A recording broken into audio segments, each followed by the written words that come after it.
kujenga maono ya maisha kwa imani, kuishi kwa kusudi la Mungu, si kwa mazingira. Mungu hakukuumba ili uishi maisha ya kubahatisha au kufuata mkumbo wa dunia. Kila mtu aliyezaliwa ana kusudi, ana wito na maono ambayo Mungu ameweka ndani yake. Lakini maono hayo hayawezi kutimia bila imani. Watu wengi huongozwa na hali walizonazo sasa. Wanazaliwa katika umaskini, hivyo wanaamini wataishi maskini milele.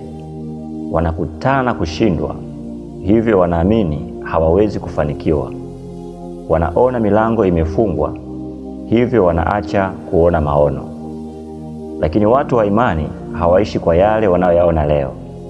Wanaishi kwa yale ambayo Mungu amesema kuhusu maisha yao. Kwenye kitabu cha Wakorintho wa pili sura ile ya 5 na mstari wa 7 inasema, maana twaenenda kwa imani wala si kwa kuona. Maono ya kweli huanza moyoni kabla hayajaonekana kwa macho. Namba 1, maono hutokana na Mungu. Maono ya kweli hayaanzi na tamaa ya mwanadamu, bali na Mungu. Nehemia hakujenga ukuta kwa sababu alikuwa fundi wa ujenzi, bali kwa sababu Mungu aliweka mzigo huo moyoni mwake. Kwenye Habakuki sura ile ya 2 na mstari wa 2, Biblia inasema, liandike ono, ukalifanye kuwa wazi. Hii inaonyesha kwamba Mungu hutoa maono na mwanadamu anapaswa kuyapokea, kuyaandika na kuyafuata. Hivyo usijenge maisha yako juu ya kile watu wanataka, bali juu ya kile Mungu anakuitia.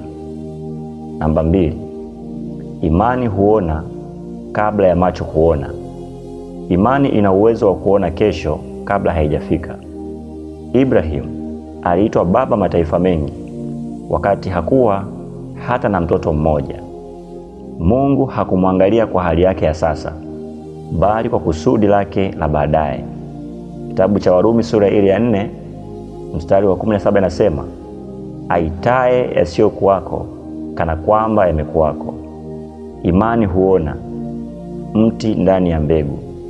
Imani huona mchungaji ndani ya kijana Daudi.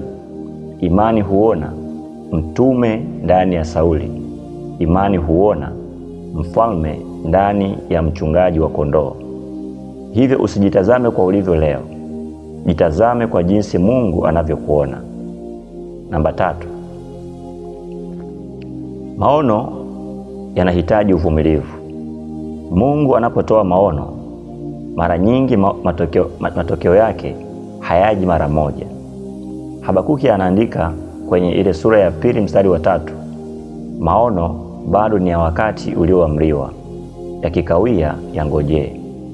Yusufu aliota ndoto akiwa kijana, lakini ilichukua miaka mingi kabla ya kutimia. Katika kipindi hicho aliuzwa utumwani, alifungwa gerezani, tena alisahaulika. Lakini Mungu hakuwa amesahau maono yake. Hivyo ndugu msikilizaji, usikate tamaa kwa sababu maono yako yanachelewa kutimia. Mungu hufanya kila kitu kwa wakati wake. Namba 4, maono hupingwa. Kila maono ya Mungu hupitia upinzani. Daudi alipakwa mafuta kuwa mfalme, lakini hakukaa kwenye kiti cha enzi siku hiyo hiyo. Daudi alikimbizwa na Sauli, alifichwa mapangoni. Daudi alidharauliwa, lakini maono ya Mungu hayakuweza kufutwa. Yesu pia alipingwa tangu kuzaliwa kwake, lakini hakuwahi kuacha kusudi lake. Hivyo usizani upinzani ni ishara kwamba Mungu hajakutuma.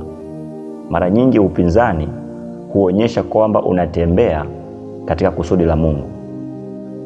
Namba 5, maono huhitaji kujitolea. Maono hayaishi kwa maneno mazuri pekee. Nehemia aliomba, lakini pia alijenga. Nuhu aliamini, lakini pia alijenga safina. Imani ya kweli huzaa matendo. Kitabu cha Yakobo sura ile ya 2 mstari wa 26 nasema, imani pasipo matendo imekufa. Hivyo muombe Mungu, lakini pia fanya sehemu yako kwa uaminifu. Narudia tena, hivyo muombe Mungu, lakini pia fanya sehemu yako kwa uaminifu. Namba 6, usilinganishe maono yako na ya wengine. Petro alipomwona Yohana akamuuliza Yesu, na huyu je? Yesu akamjibu kwenye kitabu cha Yohana sura 21 mstari wa 22, wewe nifuate mimi. Kila mtu ana mwito wake, kila mtu ana muda wake, na kila mtu ana njia yake. Ukianza kujilinganisha na wengine, unaweza kupoteza furaha na hata kuacha kusudi lako. Hivyo Mungu hajakuita kuishi maisha ya mtu mwingine, amekuita kutimiza kusudi lako. Mungu hajakuita kuishi maisha ya mtu mwingine, Mungu amekuita kutimiza kusudi lako. Namba 7, linda maono yako. Yusufu alipowaambia ndugu zake ndoto zake, ndugu zake walimchukia. Nehemia hakuwatangazia kila mtu mipango yake kabla ya wakati. Sio kila mtu anayefurahia maono yako. Wengine watakukatisha tamaa, wengine watakudharau, na wengine pia watakucheka. Shiriki maono yako na watu wa imani, hekima na uaminifu. Namba 8, maono yako yawe kwa ajili ya utukufu wa Mungu. Lengo la maono si kujitukuza. Yusufu alitumia nafasi yake kuokoa watu. Esther alitumia nafasi yake kuokoa taifa. Paulo alitumia karama zake kuhubiri Injili. Maono yanatoka kwa Mungu na kuwanufaisha wengine na kumtukuza Mungu. Jiulize, je, maono yangu yanamtukuza Mungu au yananitukuza mimi? Namba 9, Roho Mtakatifu ndiye mwongoza maono. Roho Mtakatifu ndiye mwongoza maono. Hatupaswi kujiongoza wenyewe.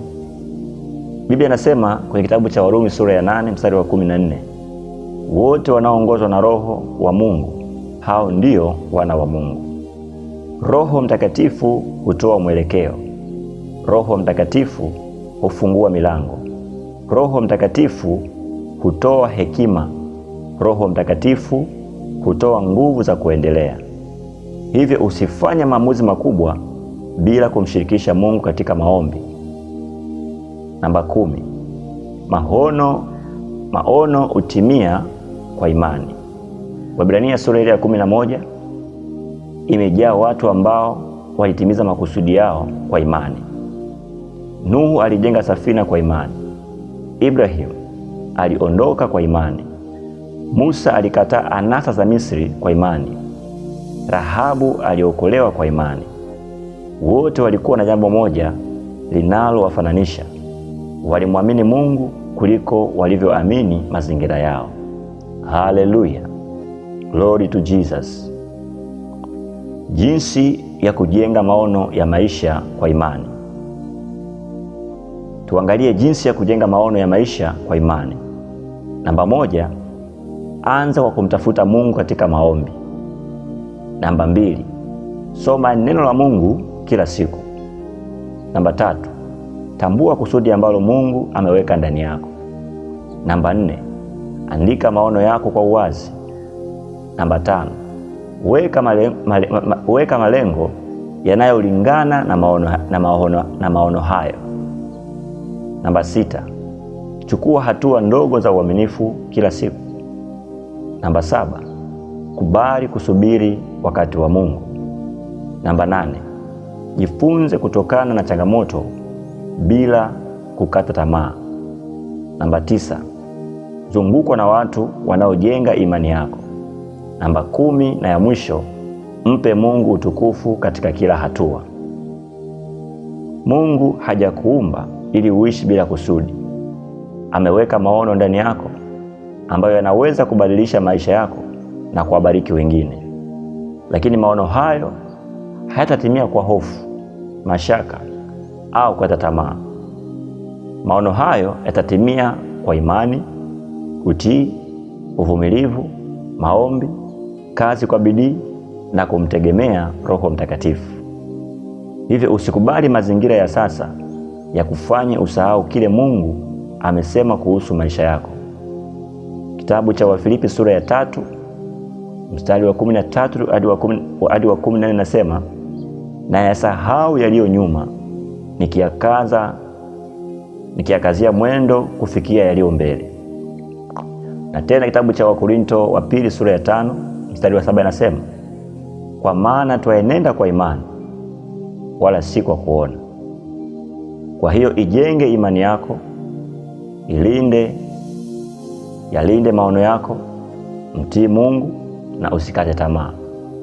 Mungu aliyekupa maono ndiye atakayekupa neema ya kuyaona yakitimia kwa wakati wake. Haleluya! Bwana Yesu asifiwe sana. Msingi mkuu wa imani ni kumwamini Yesu Kristo. Katika yote ambayo tumejifunza, lakini msingi mkuu wa imani ni kumwamini Yesu Kristo. Kabla tujazungumza kuhusu kujenga maono ya maisha kwa imani, ni muhimu kuelewa jambo moja muhimu la msingi. Imani ya kweli huanza kwa Yesu Kristo. Watu wengi wanataka mafanikio, baraka, maono makubwa na kutimizwa kwa ndoto zao, lakini msingi wa imani ya Kikristo si kupata vitu, bali ni kuwa na uhusiano wa kweli na Yesu Kristo. Kitabu cha Wakorinto wa pili sura ya 5 na mstari wa 17 nasema, basi ikiwa mtu yu ndani ya Kristo, amekuwa kiumbe kipya, ya kale yamepita na tazama yamekuwa mapya. Na kwenye kitabu cha Yohana sura ya 3 mstari wa 16 nasema, kwa maana jinsi hii Mungu aliupenda ulimwengu hata akamtoa mwanawe pekee, ili kila mtu amwaminie asipotee, bali awe na uzima wa milele. Hakuna imani ya kweli bila Yesu. Hakuna wokovu bila Yesu. Hakuna uzima wa milele bila Yesu. Yesu ndiyo msingi wa maisha ya Mkristo, msingi wa imani yetu na msingi wa matumaini yetu. Kwenye kitabu cha Wakorinto wa kwanza sura ya 3 mstari wa 11 nasema, kwa maana msingi mwingine hakuna mtu awezaye kuweka isipokuwa ni ule uliokwisha kuwekwa. Kwa hiyo kabla ya kutafuta mafanikio ya maisha, tafuta kwanza Mwokozi wa maisha yako. Kabla ya kujenga maono makubwa, hakikisha maisha yako yamejengwa juu ya Yesu Kristo.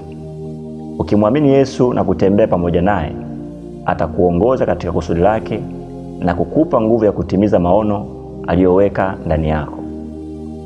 Mpendwa msikilizaji, ikiwa umefuatilia ujumbe huu na unatambua kwamba bado hujampokea Yesu Kristo kuwa Bwana Mwokozi wa maisha yako, leo ni siku ya neema. Leo ni siku ya neema kwako. Haijalishi maisha yako yamekuwaje, haijalishi umetenda dhambi kiasi gani, Yesu anakupenda. Alikufa msalabani kwa ajili ya dhambi zako, akafufuka siku ya 3, na leo anakuita uje kwake. Warumi sura ya 10 mstari wa 13 nasema, kila atakayeliitia jina la Bwana ataokoka. Na kitabu cha Wakorinto wa pili sura ya 6 mstari wa 2 nasema, tazama sasa ndio wakati unaokubalika, tazama sasa ndio siku ya wokovu. Kama unatamani kumpokea Yesu Kristo leo, basi omba sala hii kwa imani. Ninaposema maneno haya, basi rejea tena kwa imani, ukikiri kwa kinywa chako, na ikawe neema kwako katika jina la Yesu. Sema, Bwana Yesu Kristo, ninakuja mbele zako leo nikikiri kwamba mimi ni mwenye dhambi na ninahitaji rehema zako. Naamini kwamba wewe ulikufa msalabani kwa ajili ya dhambi zangu na ukamwaga damu yako kwa ajili ya wokovu wangu, na siku ya 3 ulifufuka ili kunipa uzima wa milele. Leo ninatubu dhambi zangu zote. Naomba unisamehe na unitakase kwa damu yako takatifu, na ninakukaribisha ndani ya moyo wangu kuanzia leo na kupokea kuwa Bwana, Mwokozi na mfalme wa maisha yangu. Nisaidie kuishi maisha matakatifu, kukufuata kwa uaminifu na kukua katika neno lako kila siku. Na andika jina langu katika kitabu cha uzima, na unijaze Roho wako Mtakatifu, na uniongoze katika mapenzi yako siku zote za maisha yangu. Asante Bwana Yesu kwa kunisamehe, kwa kuniokoa na kwa kunifanya mtoto wako. Katika jina la Yesu Kristo nimeomba, amen. Ikiwa umeomba sala hii kwa moyo wa ukweli na kwa imani, tunaamini umeanza safari mpya ya wokovu pamoja na Yesu Kristo. Tafuta kanisa linalofundisha neno la Mungu kwa uaminifu, na endelea kusoma Biblia kila siku. Lakini pia omba na ukue katika ushirika wa Bwana. Amen. Karibu sana katika familia ya Mungu. Mungu akubariki sana. Basi sasa nitawaombea wote wasikilizaji ambao wamefuatia somo hili, lakini pia tunaweza kuomba pamoja kwa kadri ambapo tumejifunza siku ya leo ujumbe huu ambao Bwana ametupatia kwa neema yake. Basi tuombe. Baba yetu uliye mbinguni, tunakuja mbele zako katika jina kuu takatifu na lenye mamlaka la Bwana wetu Yesu Kristo. Tunakuabudu na kukushukuru kwa sababu wewe ni Mungu mwema, mwenye rehema nyingi na mwaminifu katika ahadi zako. Asante kwa ajili ya neno lako ambalo limetufundisha leo kuhusu kujenga maono ya maisha kwa imani, na zaidi ya yote kwamba msingi wa imani yetu ni kumwamini Yesu Kristo. Baba, ninawaweka mbele zako wasikilizaji wote wa ujumbe huu, mahali popote walipo, ndani ya nchi hii au nje ya nchi hii. Wewe unawajua. Hakuna anayesikiliza ujumbe huu kwa bahati mbaya. Ninaamini umemvuta kila mmoja kwa kusudi lako. Bwana, ninaomba neno hili lisibaki masikioni mwao tu, bali lishuke ndani ya mioyo yao na lizae matunda ya kudumu. Wafundishe kutembea kwa imani, kuwapa macho ya kuona kusudi liloweka ndani yao, na kuwapa ujasiri wa kutimiza wito wako. Kwa wale waliompokea Yesu Kristo leo, Bwana na Mwokozi wa maisha yao, ninaomba uwasimamishe imara katika wokovu. Walinde dhidi ya hila zote za Shetani. Watie nguvu kwa Roho wako Mtakatifu. Wape njaa ya kusoma neno lako, moyo wa kupenda maombi, na shauku ya kukua katika uhusiano wa karibu na wewe. Kwa wale waliokuwa wamekata tamaa, Bwana, ninaomba uwatie moyo mpya. Kwa waliokuwa wamevunjika moyo, uwaponye. Kwa waliokuwa wamepoteza maono yao, warejeshee maono mapya. Kwa waliokuwa wamechoka kiroho, wape nguvu mpya kama za tai. Mungu Mwenyezi, ninaomba uwafungulie milango ambayo hakuna mwanadamu anayeweza kuifunga. Bariki kazi mikono yao, bariki familia zao, bariki ndoa zao, bariki watoto wao, bariki huduma zao, bariki biashara zao. Bwana, wape afya njema, amani ya moyo na furaha inayotoka kwako. Ninaomba uwape hekima ya kufanya maamuzi yanayokutukuza. Waongoze kwa Roho Mtakatifu katika kila hatua ya maisha yao. Wafundishe kukutegemea katika nyakati za mafanikio na katika nyakati za majaribu. Bwana Yesu, walinde dhidi ya mafundisho ya uongo, walinde dhidi ya majaribu ya dunia, walinde dhidi ya tamaa za mwili, na walinde dhidi ya mipango yote ya adui. Na wafunike kwa damu ya Yesu, na wafunike kwa damu yako Yesu, kwa damu ya thamani, na uwaweke salama chini ya ulinzi wako. Naomba kwamba kila ahadi iliyozungumza juu ya maisha yao itatimia kwa wakati wako mkamilifu. Wafanye wawe mashahidi wa uaminifu wako, ili kupitia ushuhuda wao watu wengi zaidi wakufuate na kukuamini. Katika jina la Yesu Kristo tunatangaza kwa imani kwamba siku zao zijazo zitakuwa bora kuliko zilizopita, si kwa nguvu zao bali kwa neema yako. Tunakushukuru kwa kuwa tunaamini umetusikia na unaendelea kutenda makuu katika maisha ya kila msikilizaji. Katika jina la Yesu Kristo, Bwana wetu na Mwokozi wetu, tumeomba na kuamini. Amen. Pendwa msikilizaji, asante sana kwa kutumia muda wako kujifunza neno la Mungu pamoja nasi. Ni maombi yetu kwamba kila somo unalosikiliza liendelee kukujenga, kukuimarisha katika imani na likusogeze karibu zaidi na Bwana wetu Yesu Kristo. Na ikiwa ujumbe huu umekuwa baraka kwako, tunaomba bonyeza kitufe cha subscribe, kisha washa alama ya kengele ili usikose mafundisho mapya yanayowekwa kwenye Maisha na Neno. Pia share ujumbe huu kwa familia yako, marafiki zako na wengine unaowapenda. Huenda pia kwa kushare kwako, Mungu akatumia neno hili kubadilisha maisha ya mtu ambaye amekuwa akisubiri tumaini. Pia usisahau kuandika maoni yako au ushuhuda wako kwenye sehemu ya maoni.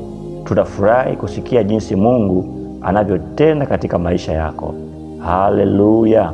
Jiandae kwa ujumbe unaofuata, na usikose somo hilo la ujumbe unaofuata. Linaweza kuwa hatua muhimu ambayo Mungu ataitumia kukupeleka katika kiwango kingine cha ukuaji wa kiroho na kutimiza kusudi lake juu ya maisha yako. Mungu akubariki sana. Endelea kukaa katika neno na endelea kumwamini Kristo na endelea kutembea kwa imani. Tukutane tena katika maisha ya neno, katika jina la Yesu. Shalom. Amen. Mungu akubariki.